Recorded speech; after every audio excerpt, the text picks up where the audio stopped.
Oh no! What did I do? I need to bring a hammer to this video because I might just smash the thing. I accidentally, bought a Behringer ARP or ARP 2600 clone. Behringer, for those that you don't know, that is the German word for bootleg, and they make bootlegs of all kinds of synths. You can't hate on them too much. They actually do build a lot of good equipment at a low price, and for these clones that they build, they're a really good way for cheapskates like me to have access to some devices that cost several times more made by the original manufacturer. I really hate Eurorack and modular synths. This is a semi-modular, but I feel like these are kind of pretentious things, like the guy who has way too many guitar pedals. And I always think of this guy. I am clever because I can make a whole bunch of noise out of 100 pieces of very expensive electronics. And this is a place where I think I can really relate to the bad gear guy on YouTube. He also doesn't like modular. Hey everybody, in this video we are going to talk about why I don't use modular synths and probably never will. Let's read that slowly because I think he really gets to the point here. All right, thanks, Jabba the Hutt. But, in all seriousness, like, what really good music is made with modular synthesizers? They're, like, too complicated. Aside from, like, broadcast and some really, like, kind of off-the-wall psychedelic stuff, like, what are you really getting other than a whole bunch of, look at me, I'm clever?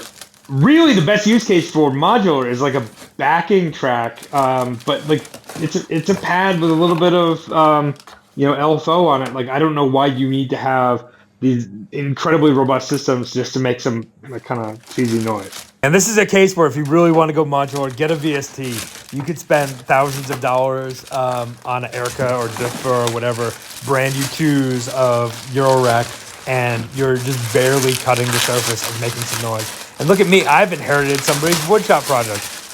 This ARP clone is built to be an 8-up rack mount, and you could use it as a tabletop.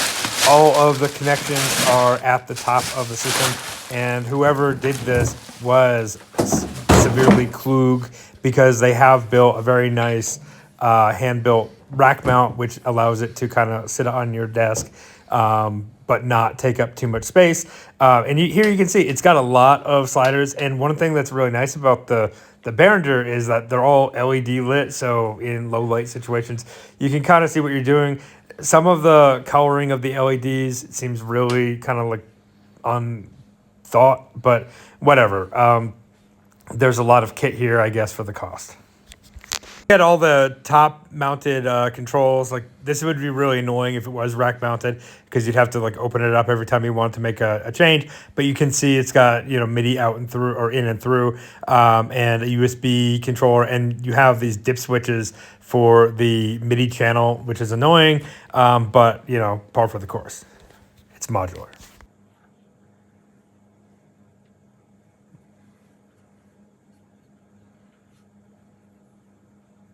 And because this is semi-modular, everything is wired under the surface, so you don't need to have patch cables to connect everything, which is good. But of course, like, it's always tempting. So, I'm sure in future videos we'll think about that. And I don't think we're going to need that big knife here. So let's move on.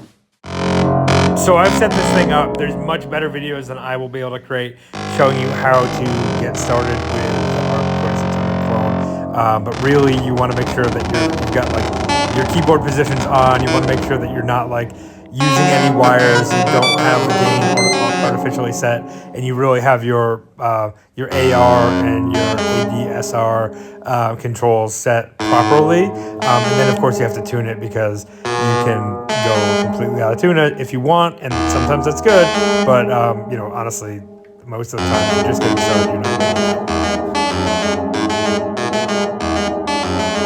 So I've made a very simple set sequence using the monologue, using the monologue to just start to show how some of the controls work. This is the scratch the surface of what the 2600 can do. And honestly, like, if you're willing to put the time in, it does sound pretty cool. And I really do like the reverb on it. It sounds very kind of like space echo-y at a bargain basement price. And overall, I think it's got a lot of potential. There's LFO, there's portamento, and you can tap the like those red switches that you see, those buttons, and get instant, just portamento for a moment, which is pretty cool because it gives you a lot of control.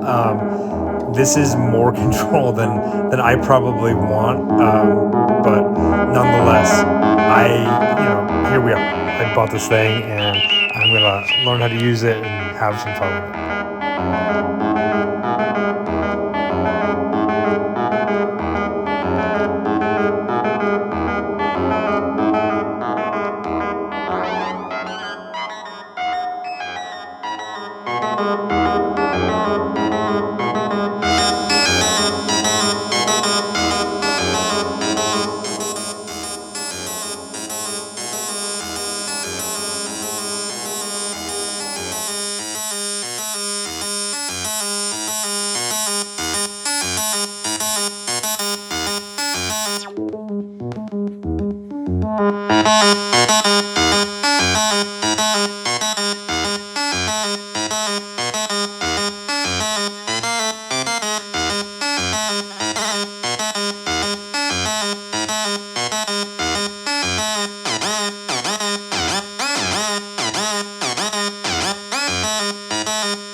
Okay, while this thing is not too legit to quit, I do think it's not going to get the hammer this time. So MC, just chill your jets, and we'll probably learn more about this and start playing with the jumper cables and really break shit.